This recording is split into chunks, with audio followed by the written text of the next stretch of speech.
Welcome to Silberman Law Firm's Weekly Docket, episode 45, where we talk legal news and practical law. Today is November 22nd, 2024. I'm Phil Silberman, owner of the firm and your host, and I'm joined by Austin Black, my co-host. How are you doing today, Mr. Black? I am great. So happy that the holiday season is coming up and that it is 42 degrees outside. I'm very happy. Love the holidays, love the weather. All is right in the world. What is on our docket today, Austin? So first we have our legal news section, and the first thing we're talking about there is a bear of a news story. And it has to do with some insurance fraud. Have you ever thought about dressing up like a bobcat and just destroying your Mercedes, Phil? All the time. All the time? Okay. Yeah. These people had a similar idea, so we'll talk about that. And then we will be discussing the Jussie Smollett case, specifically his conviction being overturned by the Illinois Supreme Court on a procedural matter that did not actually touch the facts of the case. Don't think it's going to change many people's opinions on him. We're going to be going over what you should check before buying a mobile home in Texas, and we don't just mean the plumbing. And then how do you actually go about transferring a mobile home in Texas? Is it just personal property? Is it real property? Do you need a deed? We'll let you know in case you ever want to go down that route. And then our rant and rave section, which is about the distinction between the term attorney and staff attorney, where I actually don't think there's much of a distinction, but some people do, and that's what the rant is. So yes. Okay. All right, that sounds good. Let's go ahead and kick it off with our legal news section. We're calling this Operation Bear Claw. Tell the listeners about what was going on. Yeah, so basically, there were 4 people who lived in Los Angeles, and they were like, hey, there are bears in California, and there are expensive cars in California. Therefore, let's start an insurance scheme. So one of them purchased a very expensive bear costume and decided to go around and destroy a 2010 Rolls-Royce, a 2015 Mercedes G63 AMG, and a 2022 Mercedes E3, which I know Rolls-Royce is expensive. Are those other ones really expensive too, Phil? I'm not really sure. I think you're more... The Rolls-Royce is by far the most expensive. The Mercedes AMG is a pretty pricey car too. An E350, I don't know. I never buy Mercedes new because you can pretty much buy them for pennies on the dollar after they're about 3 years old. But got it. Yes, very expensive cars. Yeah, and the funny thing is they staged these fake bear attacks in Lake Arrowhead on their own cars, and they sent to the insurance company videos that they caught in the act of this bear attack. And I think the best part of this story, all right, so you've got these guys and they're like, hey, bro, I just imagine this was totally a bruh conversation, right? Let's go buy a bear seat and let's destroy a bunch of luxury vehicles, and then we'll turn the claims into the insurance company and we'll all get rich. So I think they got paid like $140,000, which really is not enough for all the trouble they're in. But the best part of this story is the insurance adjusters became suspicious. So they wanted to take a closer look. So they hired an expert, a California Department of Fish and Wildlife biologist, who viewed the footage and determined that the bear was a human in a costume. Yeah. And now how did the bear expert determine? You don't really have to be much of a bear expert, I think, to make this determination. Did you see that? How he actually figured it out? I believe it was that it was like dressed as a grizzly. It was brown fur. If it was a bear, it was going to be a grizzly, but black bears are the only wild bears in California. They chose to dress up as an extinct bear because grizzlies are extinct in the state of California, except for the one on the state flag. Yes. That's how stupid this is. All right. So bad idea. They're now being charged with insurance fraud. What are the elements? Do you have the elements of insurance fraud down there, Austin? Yeah, so you need to make a false or misleading statement done with intent to deceive. The false statement has to be made in connection with an application, claim, or payment, and the false statement had an impact on the outcome of the application or claim. Start with element number one. Is dressing up as a bear when you're obviously really a human, is that a false or misleading statement?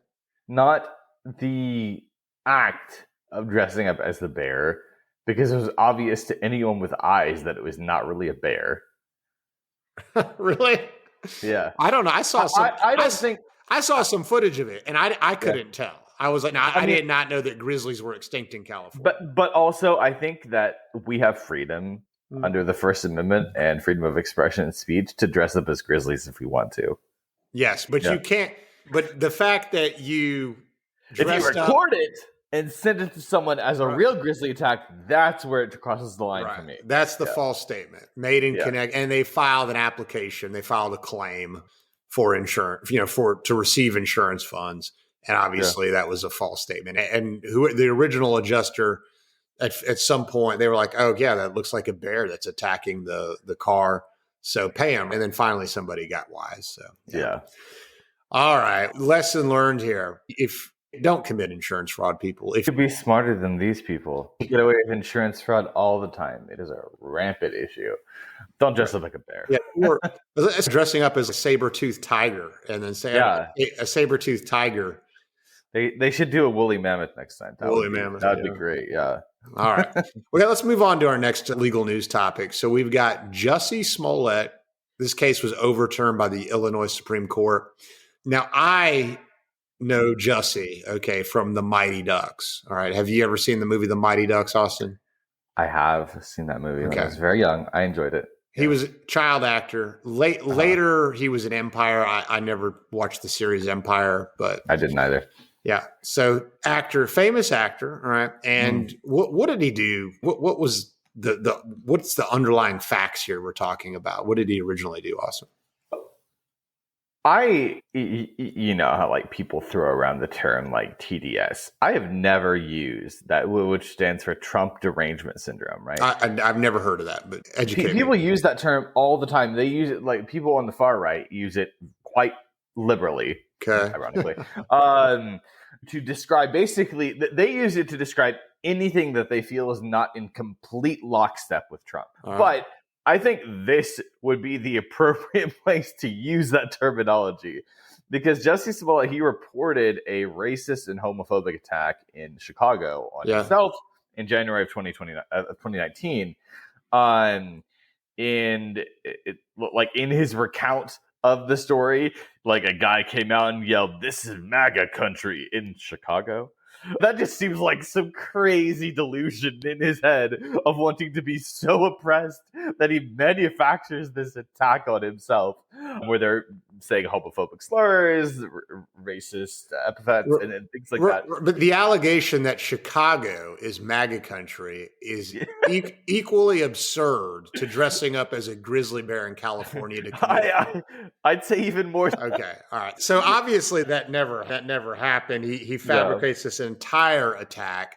The police quickly figured out. Cook County attorney Kim Fox, who was the district attorney at that time, I don't know if she still is, decided to drop the initial charges because he was charged, right? That's a crime.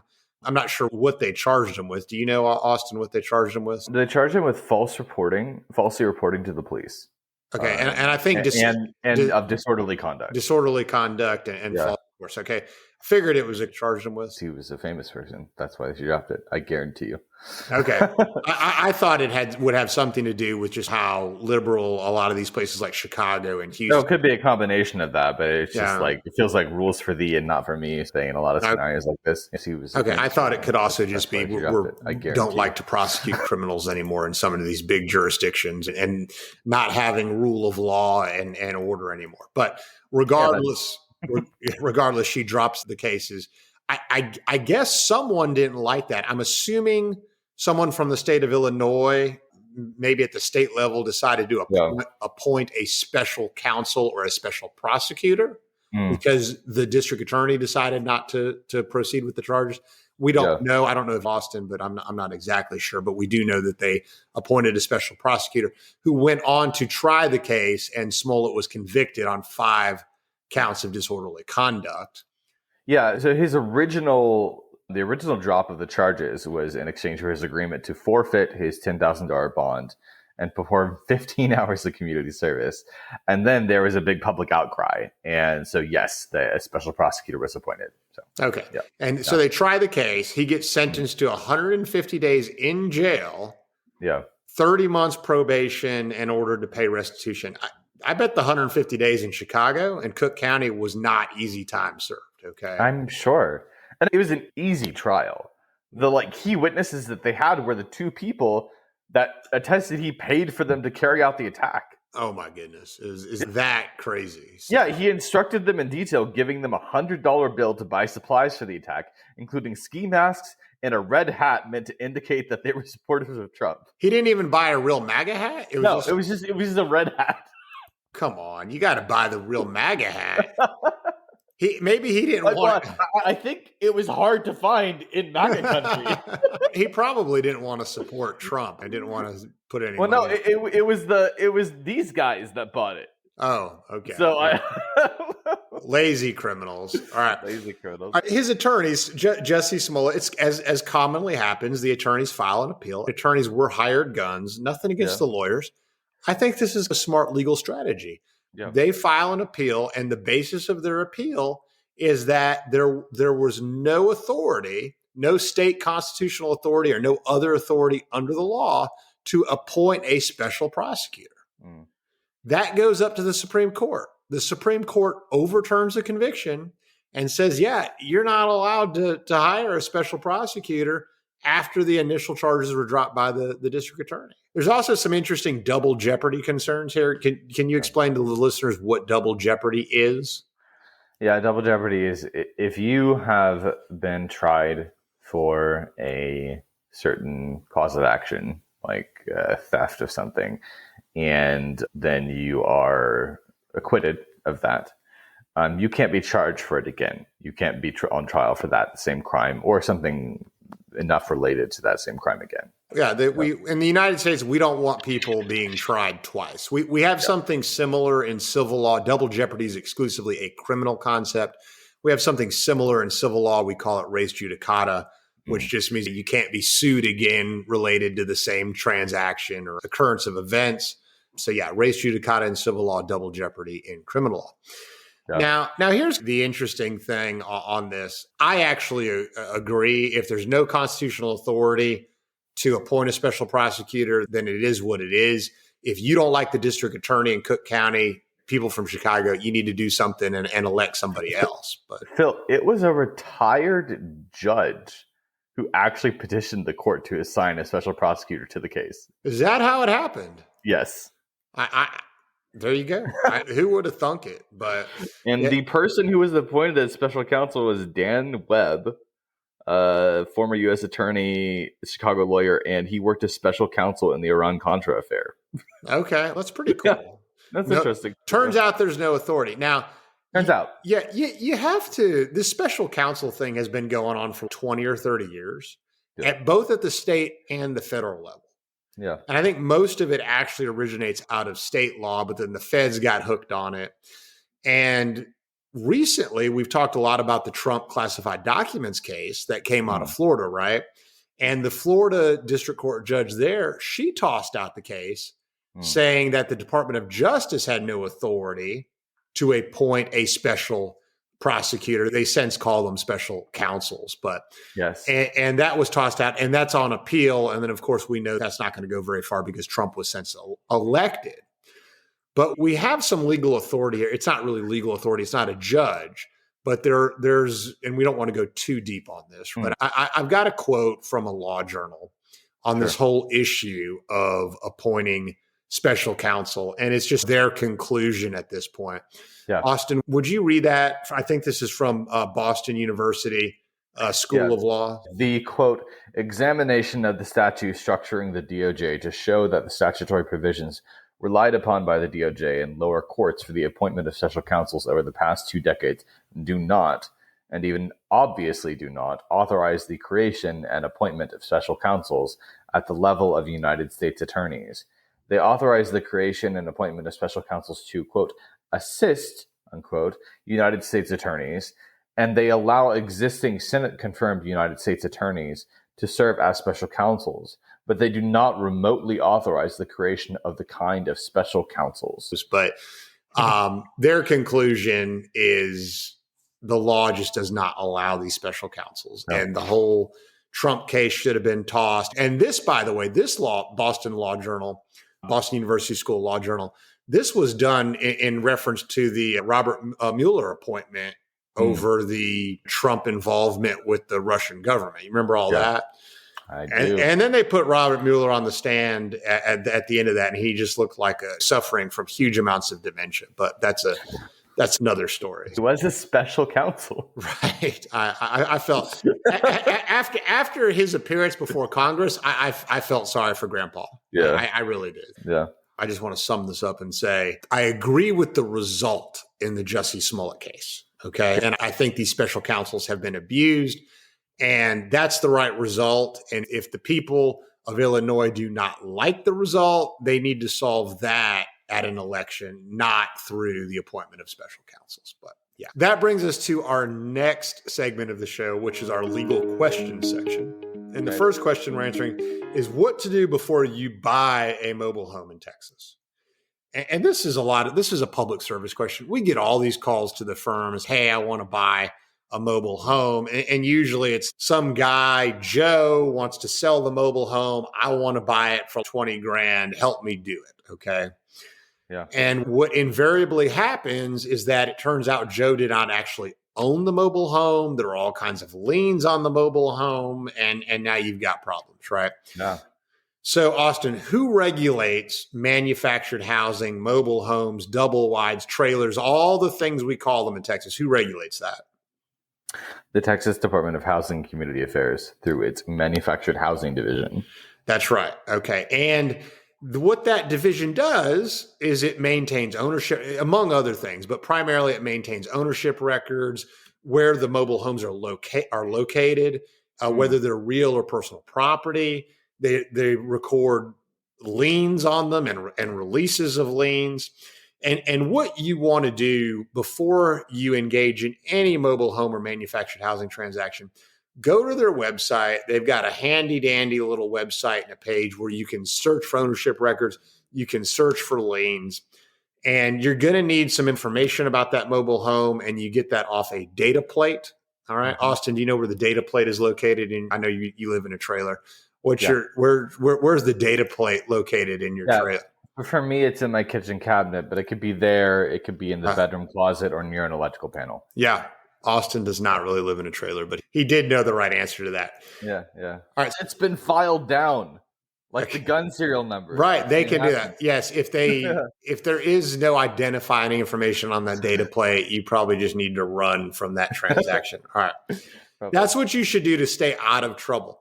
Now, let's assume that you've checked it out and it all checks out. And this brings us to our next legal question is how do you transfer the mobile home once you know that it's okay, there are no liens, and you're actually dealing with the right owner?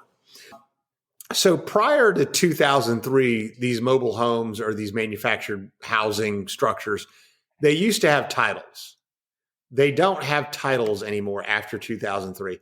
Now you just do a statement of ownership, and you file an application with the Department of or the Division of Manufactured Housing to get one. Yeah. All right. It used to be similar to the car title. You get something like that. Now you don't. So exactly. When you file that statement of ownership, you have to file an application. So you're ready to transfer the property, or maybe you call a lawyer to do it, and that's fine. We do some of these. We typically will do a bill of sale to make the transaction, and then we'll do the statement of ownership application. It costs $55. You're going to need a tax statement from the assessor, that's the local county assessor, saying there's no personal property tax owed on it. And just shows you how absolutely invasive our tax system is. They decided it wasn't good enough to tax people on just real estate. They wanted to tax people who live in manufactured housing, which is crazy to me. And then if you're going to move the home, and oftentimes these things move, they want to know that you moved it legally. and just didn't hire your friend down the road to put this thing on a trailer. So they want to see your Department of Motor Vehicle permit for moving the thing if you're going to move. I wish people required that, like a DMV permit to move. I think that would make things very interesting if that was the case. Well, your movers are supposed to be licensed, but there's a lot less risk with moving a bunch of TVs and beds down the highway in a truck than there is Someone's home. with Bubba deciding to use a come along to bring the manufactured housing up on his trailer and just start rolling down a freeway in Texas. Okay. Yeah, dang it, Bubba. Yeah. All right. That's our legal questions section. We're going to call that our trailer park special. All right. That brings us to my favorite part of the show, our rant and rave section. And my anger with all this staff attorney stuff, this started with staff attorney stuff. It started when I accidentally hired someone who advertised that they were a staff attorney. And it turns out I was setting up all their credentialing for them to be an attorney at our firm, and I could not find their bar license number. And I called the guy up and I was like, hey, I'm trying to get you, set up for your start date on Monday. What's your bar license number? I can't find it. Like, oh, I'm actually not licensed. I'm like, wait a minute. You said you applied to a job that required a license, and then you advertised that you were a staff attorney on your resume. I did not chew the guy out, but I ended up doing some research, and apparently this is pretty pervasive, that some firms out there will advertise that associates are staff attorneys when they're not licensed or whatever. I've never seen that ever, actually, because I remember you mentioning this to me a while back.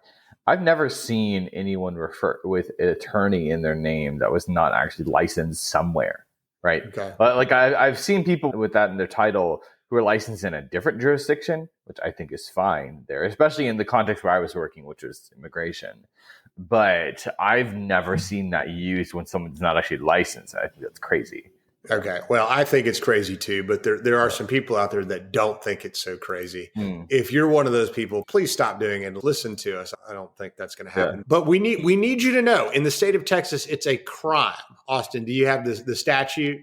So yeah, it is Texas Penal Code Section 38.122 that prohibits you from holding yourself out as a lawyer intending to obtain an economic benefit if you are not one.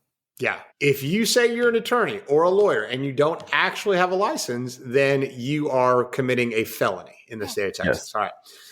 Now, I wanted to drill down on, let's just assume we've got that out of the way. And if you're going to call yourself a staff attorney, you're licensed. What's the difference between a staff attorney and an associate attorney at many law firms, right? I don't exactly know how to say that, but I did go on Reddit and I found some opinions there. And I think this sounds correct, okay? Hi. Can you read the definition of staff attorney from a consumer user, a Reddit user, Austin? A dead-end job where you will grind hours on low-level work until you find a better job, no room for advancement, and probably also no room for additional compensation situation. But a lot of the times when I see staff attorney, it means like that's the initial like hiring position for someone that just took the bar exam or someone waiting for their bar results. Okay. That's interesting. I think it's more of this, and this is what this Reddit user is hinting at. If you're a big firm and your pipeline is like the top 5% of a great major law school, then you're recruiting that talent. You're bringing that talent in for the summer. You're then making that talent a big offer, a huge salary that's completely unjustified. And you're hoping to mature and develop that associate talent, right?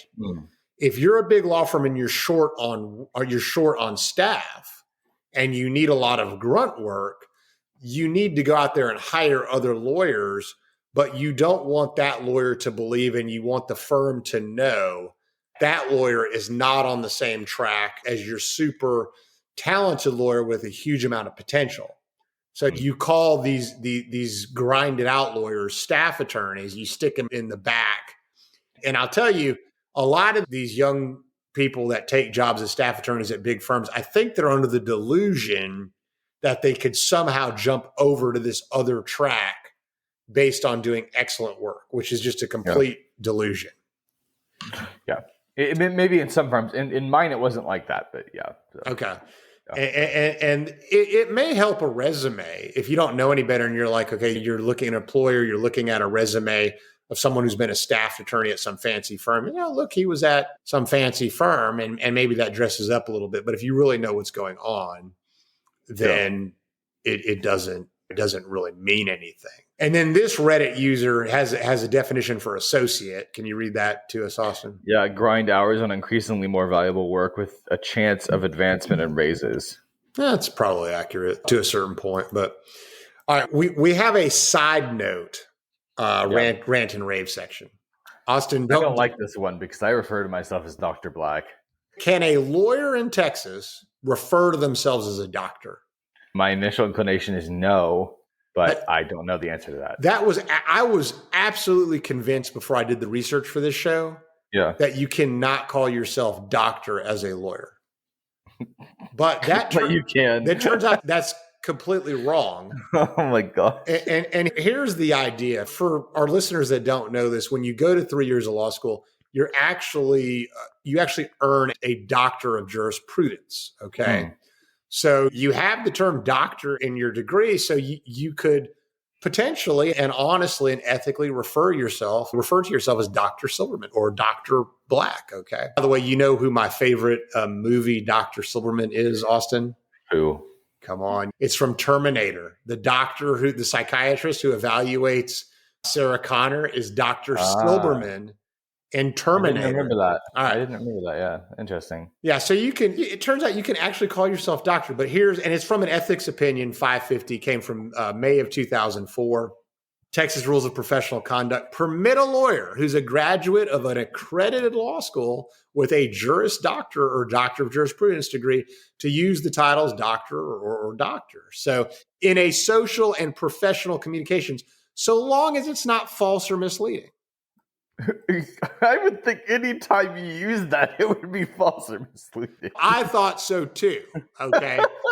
But in a later opinion, they attempt to clarify. Okay. And here's the clarification. And this is their example. If you're like a medical malpractice lawyer and you call yourself a doctor, that is false and misleading. Austin's laughing. Why are you laughing, Austin? It's just very funny. That's the one scenario where they think it's misleading. That's the example they give us. I think the idea is that if you're in medical malpractice, okay, whether you're on the plaintiff side or the defense side, sure. The idea is that you're constantly designating doctors as experts. Mm-hmm. So if you call yourself Dr. So-and-so on your lawyer website, then you're implying that you also have an MD. Right, that you're also really qualified. That's the implication. All right. I'm gonna wrap this one up with just as a quick aside. Yes, to wrap this up, I will say if you put doctor on your signature line as an attorney, everyone will think you're a douchebag. Okay, all right. But on top of that, people already think that if you have a squire there. Okay, Esquire. So don't do either of those. You look pretentious. Just sign your name normally. Okay, that is our official opinion. All right, that brings our show to a close. I have been your host, Phil Silverman. Austin Black has been my co-host. Like us, follow us, review us wherever you get your podcasts. Remember, nothing in this show is to be considered legal advice, and this has all been for entertainment purposes only. If you have a legal question, email us at info@silblawfirm.com. That's info at silb, S-I-L-B, lawfirm.com. And tell us you want it publicly answered in the podcast. We will do our best. So everybody have a great weekend. Thank you.